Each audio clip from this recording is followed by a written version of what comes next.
प्यारे दोस्तों, इस जीवन में जो इंसान जैसा कर्म करता है उसका फल उसे भोगना ही पड़ता है। ऐसा कितनी बार हुआ है कि आपके सामने कुछ बुरा हो रहा हो और आपने उस बुराई से बचने के लिए उसे नज़रअंदाज कर दिया हो और अपने रोज़ के कामों में लग गए हों। हम सभी ने ये कभी न कभी अपनी ज़िंदगी में शायद किया ही होगा। पर क्या हो जब वही बुरा व्यवहार आपके साथ हो रहा हो और बाकी लोग आपको नज़रअंदाज करके अपने काम में लग जाते हों।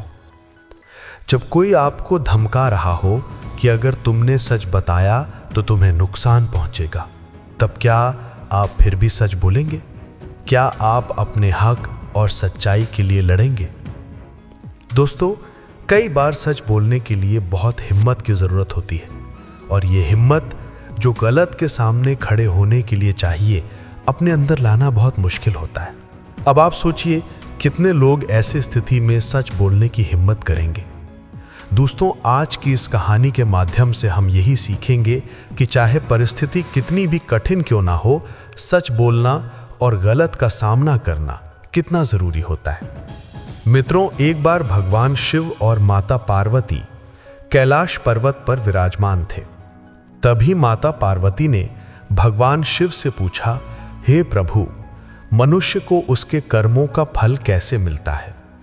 और मेरा दूसरा प्रश्न है, अच्छे लोगों के साथ बुरा क्यों होता है? भगवान शिव मुस्कुराए और बोले, हे देवी, आज आपने संपूर्ण जगत के कल्याण के लिए बहुत ही महत्वपूर्ण प्रश्न किया है।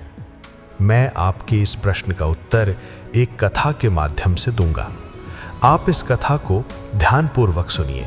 मित्रों, कथा शुरू करने से पहले मेरा आप सभी से अनुरोध है कि सच्ची श्रद्धा से कमेंट में हर हर महादेव अवश्य लिखें। मैं भगवान भोलेनाथ से प्रार्थना करता हूँ कि वे आप सभी पर अपनी कृपा बनाकर रखें, आपको खुश रखें और आपकी सभी मनोकामनाएं पूर्ण करें।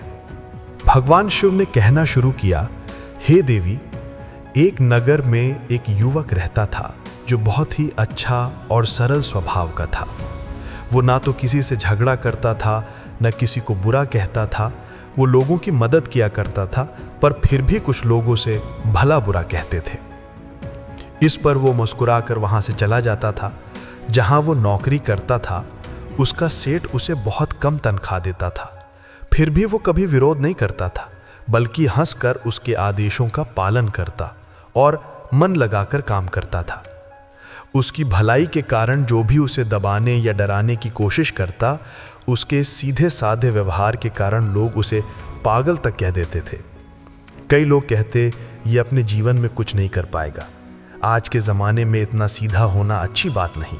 वो युवक गरीब था, पर उसने कभी किसी से शिकायत नहीं की।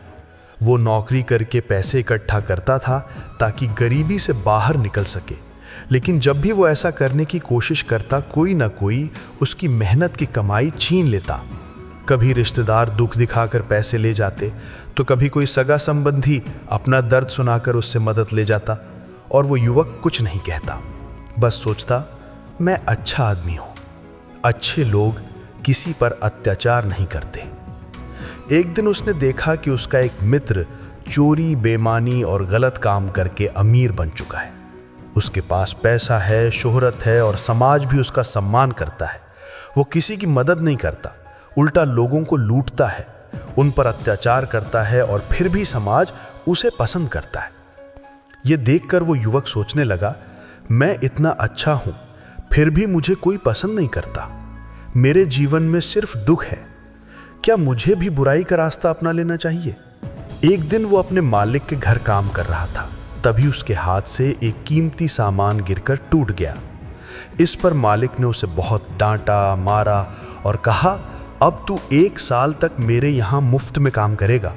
तुझे पता है कि ये चीज कितनी कीमती थी? वो युवक रोने लगा, गिड़गिड़ाने लगा, लेकिन मालिक ने उसकी एक ना सुनी। वो दर्द में डूबा घर लौट रहा था कि तभी रास्ते में एक सन्यासी महात्मा मिले। उन्होंने देखा कि वो युवक जख्मी है, तो बोले, बेटा क्या हुआ तुम्हें?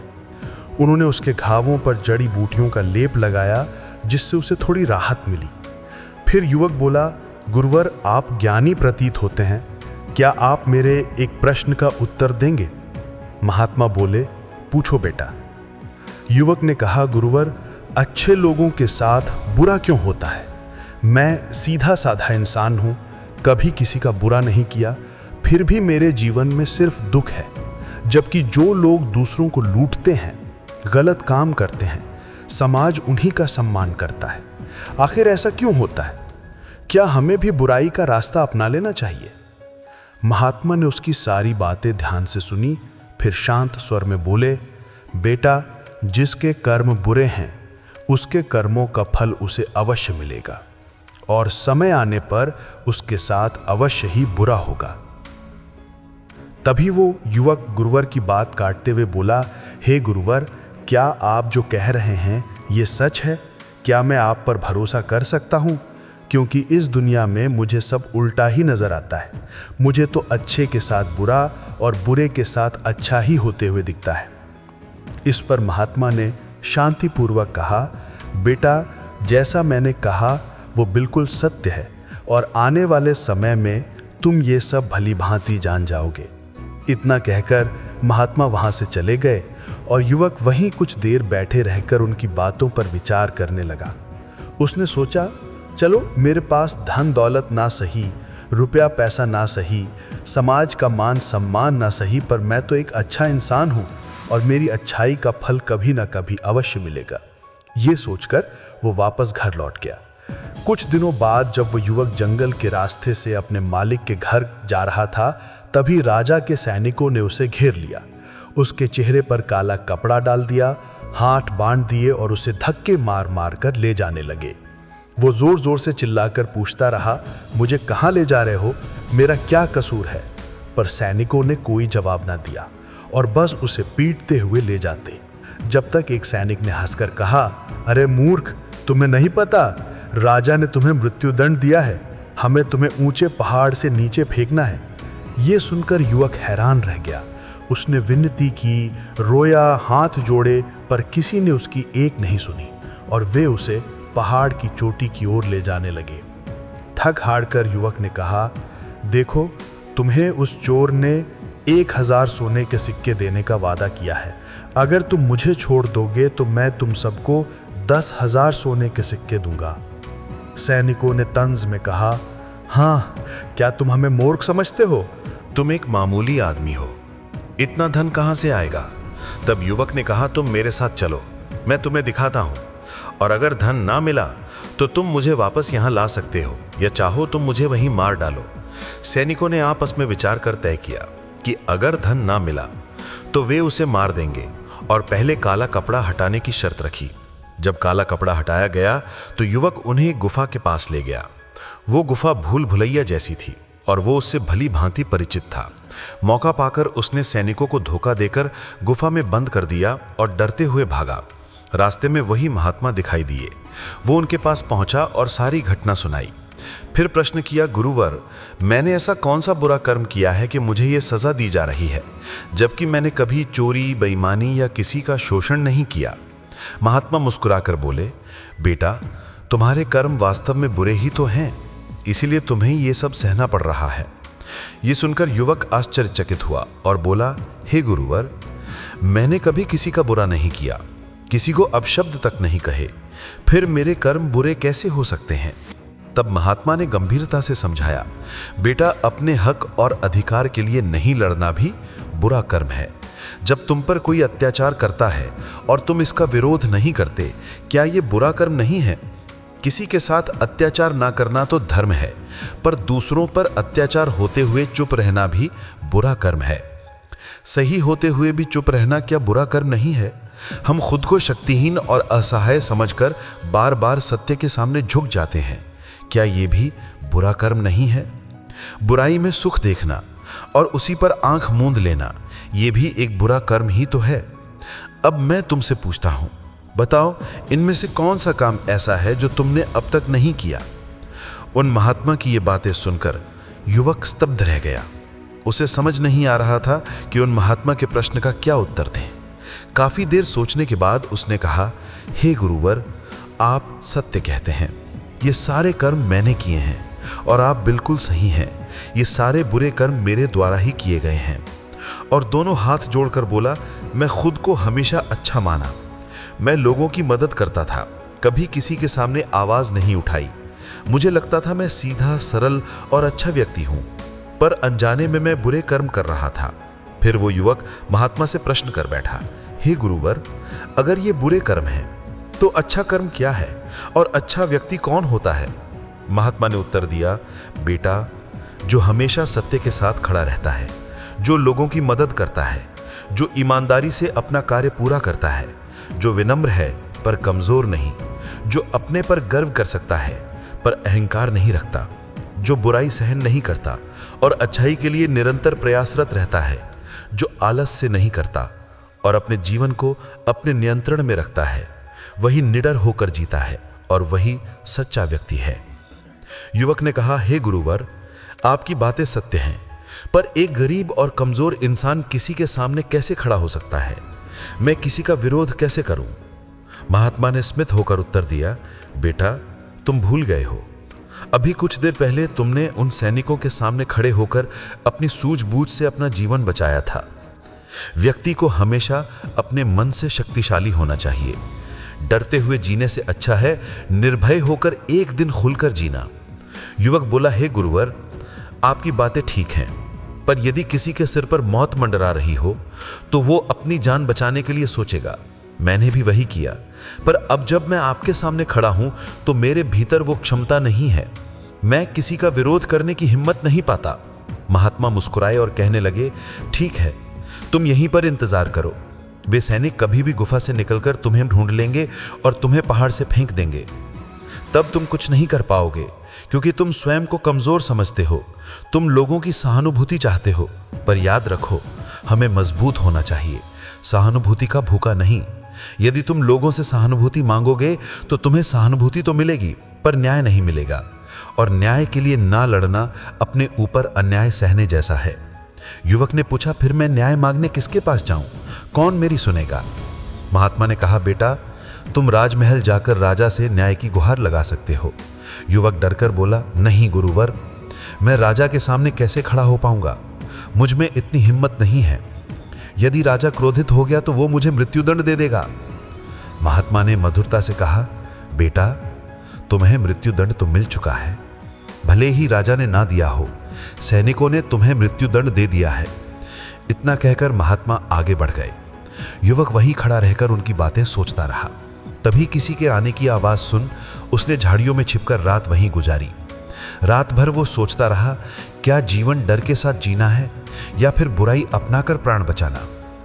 लंबे विचार के बाद उसने निश्चय किया कि वो अच्छा आदमी ही रहेगा। अगले दिन सुबह उसने हिम्मत जुटाकर राज दरबार में जाकर राजा से न्याय की गुहार लगाई। जब उसे दरबार में पेश किया गया तो राजा ने पूछा, कहो क्या तकलीफ है, किसने अत्याचार किया? युवक ने आशंका जाहिर करते हुए कहा, हे महाराज, जैसे ही मैं उनका नाम कहूंगा यहाँ खड़े लोग मेरे दुश्मन बन जाएंगे और हो सकता है मुझे यहीं मृत्यु के घात उतार दिया जाए। पर राजा ने आश्वस्त करते हुए कहा, निसंकोच हो जाओ, ये हमारा देश और हमारा राजमहल है, यहाँ तुम्हें कोई कुछ नहीं कर सकता। युवक ने साहस कर कहा, हे राजन, कल सुबह आपने एक चोर को मृत्युदंड दिया था, पर आपके सैनिकों ने उस चोर से 1000 सोने के सिक्के लेकर उसे छोड़ दिया और उसके बदले उन्होंने मुझे पकड़कर पहाड़ी से फेंकने की कोशिश की। मैं भाग निकला और ये पहली बार नहीं, कई बार ऐसे गरीबों की मृत्यु इसी तरह हुई है। राजा को लगता है उसने न्याय किया, पर वो नहीं देखता कि उसके आदेश सही तरीके से लागू हो रहे हैं या नहीं। राजा का किया हुआ न्याय किसी के लिए अन्याय बन रहा है। किसी गरीब के घर का दीपक बुझा दिया जाता है और राजा को इसकी भनक तक नहीं लगती। राजा तो केवल अपने जीवन में मस्त है, उसे अपने महल से बाहर निकलने का समय तक नहीं है। वो बाहर निकलकर आम लोगों से मिलता तक नहीं, उनकी समस्याओं के बारे में सुनता तक नहीं। वो तो केवल अपने मंत्रियों और अधिकारियों पर निर्भर रहता है। राजन, मेरा राजा तुम मुझसे कभी मिला तक नहीं, वो मुझसे बहुत दूर है और मेरी आवाज़ भी उस तक कभी नहीं पहुंचती। अगर मैं बाहर खड़े उन पहरेदारों को कुछ रुपए पैसे देकर अंदर नहीं आता तो शायद मैं आज भी बाहर ही खड़ा रह जाता। उस युवक की ये बात सुनकर राज दरबार में उपस्थित सभी लोग आश्चर्यचकित रह गए। राजा भी ये बात सुनकर बड़ा अचंभित था। तभी राजा ने मंत्री को आदेश दिया और कहा कि सत्य का पता लगाया जाए। मंत्री ने तुरंत ही राजा के आदेश का पालन किया और गुप्तचर से पता किया कि आखिर ये जो युवक बोल रहा है उसमें कितनी सच्चाई है। कुछ घंटे बाद मंत्री को यह बात पता चल गई कि जो युवक बोल रहा है वो बिल्कुल सत्य है। उसने ये बात आकर राजा को बताई। मंत्री राजा से कहता है, हे राजन, यह युवक जो कह रहा है वो बिल्कुल 100% सत्य है। जिस चोर को आपने कल मृत्युदंड दिया था वो तो बाहर घूम रहा था और हमने उसे एक बार फिर से पकड़ लिया है। उसने ये भी कबूल किया है कि उसी ने सैनिकों को धन दिया था ताकि वो उसे जाने दे, और जिन सैनिकों ने वो धन लिया था हमने उन सैनिकों को भी गिरफ्तार कर लिया है। तभी राजा मंत्री से कहता है, उन सभी अपराधियों को राज दरबार में पेश किया जाए। राजा के आदेश पर उन सभी अपराधियों को राज दरबार में पेश किया गया। तभी राजा उस युवक से कहता है, हम तुम्हारे अपराधी हैं, कहो आखिर तुम हमें क्या दंड देना चाहते हो? तुम जो भी दंड हमें दोगे वो हमें खुशी खुशी स्वीकार है। इस पर वो युवक राजा से कहता है, हे राजन, आप इस राज्य के राजा हैं, दंड तो आप ही दे सकते हैं, हम तो केवल निवेदन कर सकते हैं। और मैं आज आपके पास यही निवेदन लेकर आया हूं कि आपको अपनी प्रजा का ख्याल रखना चाहिए, समय समय पर उनसे मिलते रहना चाहिए और ऐसी व्यवस्था करनी चाहिए जिससे हम जैसे गरीब लोग सीधे आपसे मिल सकें और अपनी बातें कह सकें। इस पर राजा ने मंत्री को आदेश दिया और कहा, मंत्री जी, उन दरबारियों को भी पकड़ डीएच कराया जाए जिन्होंने इस व्यक्ति से धन लेकर इसे अंदर आने की अनुमति दी। मंत्री ने राजा के आदेश का पालन किया और उन दरबारियों को भी दरबार में पेश किया गया। राजा ने उन दरबारियों को नौकरी से निकाल दिया और उन्हें 3 महीने की काल कोठरी में रहने की सजा सुनाई।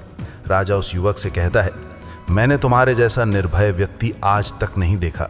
तुम ईमानदार भी हो, सच्चे भी हो और तुम जैसे व्यक्तियों की हमारे समाज में बहुत आवश्यकता है। मुझ जैसे राजा को भी आज तुमने आईना दिखा दिया है। आगे राजा उस युवक से कहता है, इसलिए आज से मैं तुम्हें इस राज्य का मुख्यमंत्री घोषित करता हूँ। इस पर वो युवक कहता है, नहीं नहीं महाराज, मैं तो बस अपनी विनती यहाँ पर लेकर आया था, आपने मेरी बात सुनी, बस इसी में मैं खुश हूँ। इतना कहकर उस युवक ने राजा को प्रणाम किया और वापस अपने घर लौट गया। देखते ही देखते उस युवक का नाम पूरे राज्य में फैल गया। सब उसे जानने और पहचानने लगे और वो व्यक्ति केवल एक ही बात कहता था। फिर भगवान शिव कहते हैं, हे देवी, अच्छे कर्मों का फल हमेशा अच्छा ही होता है। बस मनुष्य को बुराइयों से नहीं डरना चाहिए। इंसान को बिना डरे सच का सामना करना है। इस संसार में प्रत्येक मनुष्य को उसके कर्मों का फल अवश्य मिलता है। फिर भगवान शिव कहते हैं, हे देवी, तुम्हारा दूसरा प्रश्न था कि अच्छे लोगों के साथ बुरा क्यों होता है, तो समझ लो अच्छे लोगों के साथ बुरा नहीं होता। जो व्यक्ति हमेशा सद्मार्ग पर चलता है और अच्छे कर्म करता है उसके जीवन में कभी दुख आ ही नहीं सकता। जो लोग ये सोचते हैं कि मैं ईमानदार हूँ, मैंने किसी का बुरा नहीं किया, फिर भी मेरे साथ बुरा हो रहा है, तो समझ लो समय आने पर उसके अच्छे कर्मों का फल भी अवश्य मिलता है। बस जीवन में मनुष्य को धैर्य रखना चाहिए।